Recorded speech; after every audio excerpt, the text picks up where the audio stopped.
Welcome to my channel, where the scariest stories come to life. Before we dive into today's chilling tale, make sure to hit the subscribe button and turn on notifications, so you never miss a story. Now, let's get into the horror. The scariest case I ever took on was when a woman in her 40s gave me a ring and told me she reckoned her husband bought it for a bit on the side. Those kinds of jobs are my bread and butter. So off I popped, following this bloke around, trying to catch him out with his bit of crumpet while the wife was at home bathing the kids or something.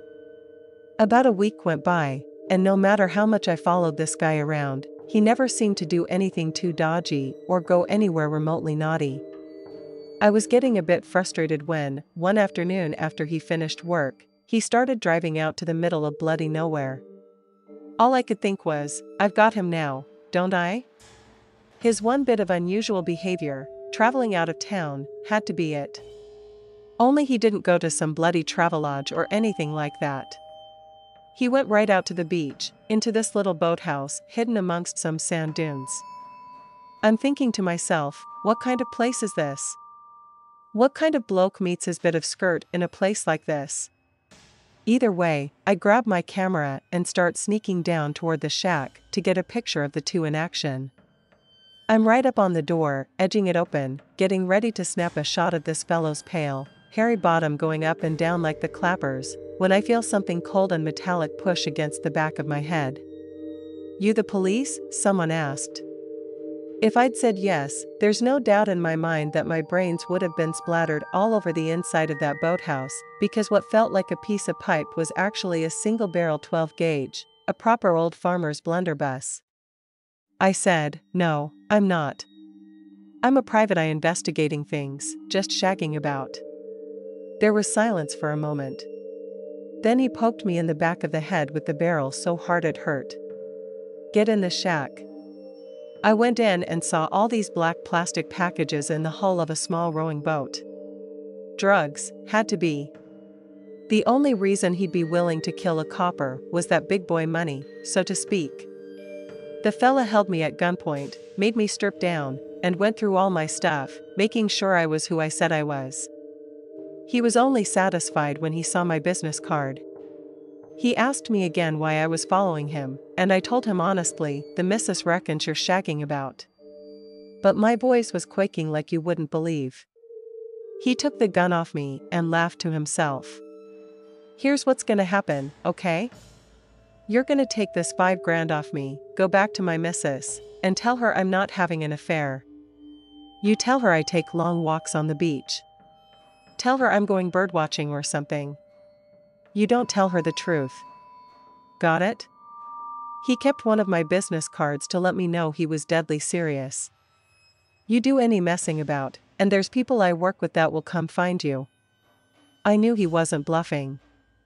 Needless to say, getting paid twice for one job was great stuff, but thinking I was about to get my head blown off by a secret drug dealer in a hidden beachside boating hut? I can't say I'd recommend it. It was during the summer a few decades ago when something really weird happened. At the time, we lived in a beautiful house out in the country. My older brother and my stepmom's younger brother, Pete, who was about my age, would often take turns hanging out at each other's houses.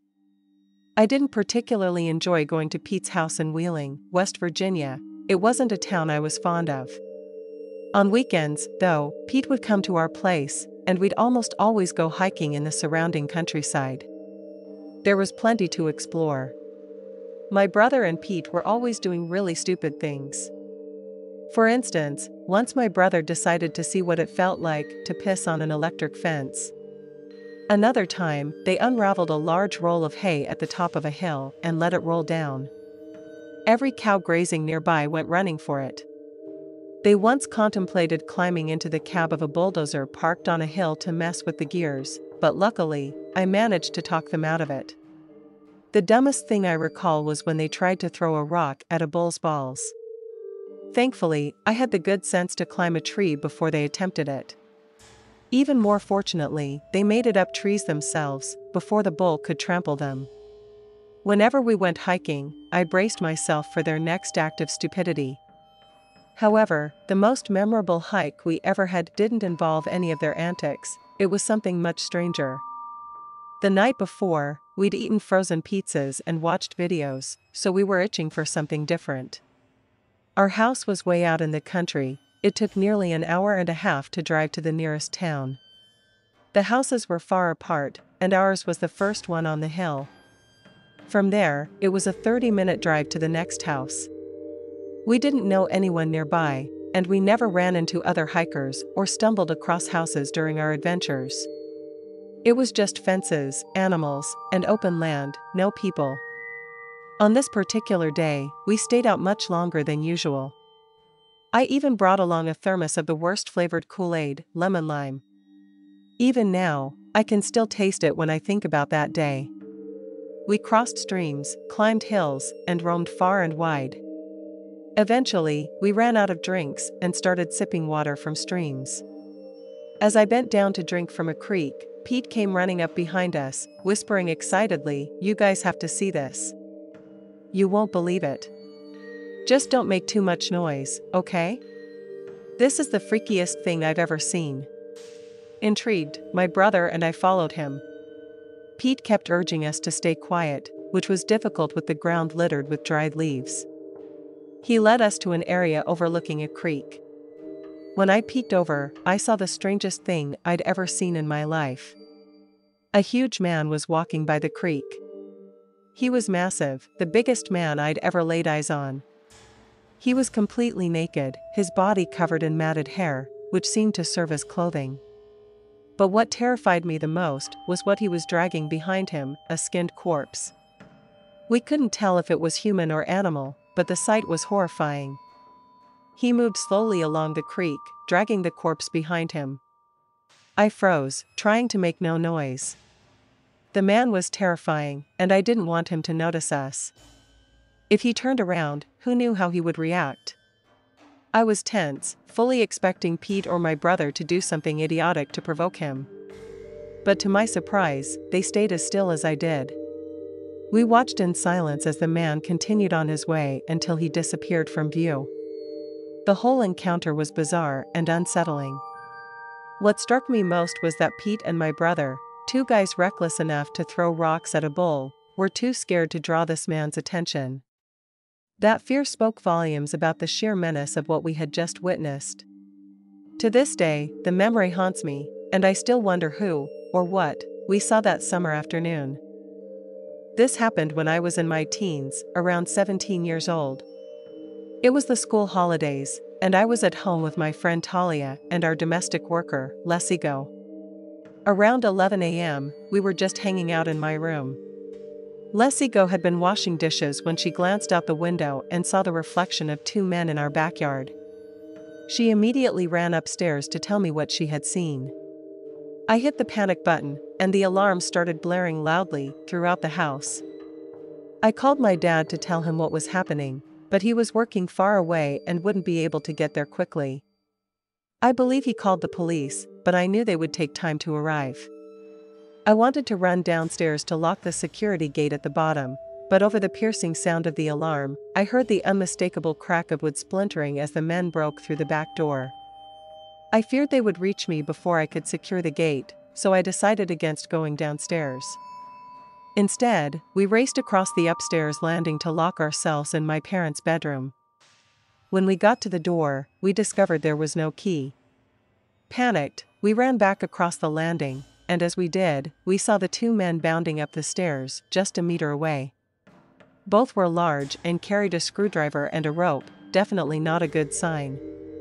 Lessigo tried to grab our cell phones from the guest room, but one of the men slapped her, grabbed the phones, and shoved her into the room. Talia and I kept running, with the men only a couple of meters behind us. We reached the end of the landing, dashed into my mom's office, and slammed the door shut. My heart sank as I heard the clink of the key hitting the opposite wall. It had been on the other side of the door. Talia was hysterical, crying in the corner with her hands on her head, while I held the door shut with all my strength. Then there was a knock on the door. "Hello," one of the intruders called out. I was in disbelief. They knocked again. "Hello," they repeated, as if this was the most normal thing in the world. We didn't respond. The men started turning the doorknob and pushing the door open. I dug my heels into the carpet and shoved back against the force. Just then, the phone started ringing. I shouted to Talia to answer it, knowing it must be someone calling to help. I told her to speak loudly, hoping the men would realize help was on the way. While she was on the phone with the security company, I kept pushing against the door. At one point, the men managed to push it open wide enough for a small adult to slip through, but I shoved it shut again with all my might. This struggle went on for what felt like forever, but was probably only a few minutes. The alarm continued blaring, and eventually, the men gave up. After waiting for a while to make sure they were gone, we felt safe enough to leave the room. My dad arrived first, and we recounted everything that had happened. The armed response team arrived 40 minutes after the incident, far too late to help. The police arrived 2 hours later, just another reason why no one relies on the cops in South Africa. As we explained everything to the police, the reality of what had happened began to set in. The adrenaline wore off, and I started shaking from shock. I felt grateful that we were all okay. Looking back, I'm still amazed at what adrenaline can help you accomplish. Somehow, my tiny teenage self managed to hold back 2 fully grown men. That day taught me just how capable I can be in a crisis, and also that when things go wrong, you're often on your own. You need a plan, because help might not arrive in time. Thanks for sticking around till the end.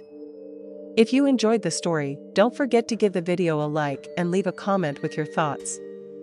And if you haven't already, hit that subscribe button and turn on notifications so you never miss a terrifying tale. See you in the next one.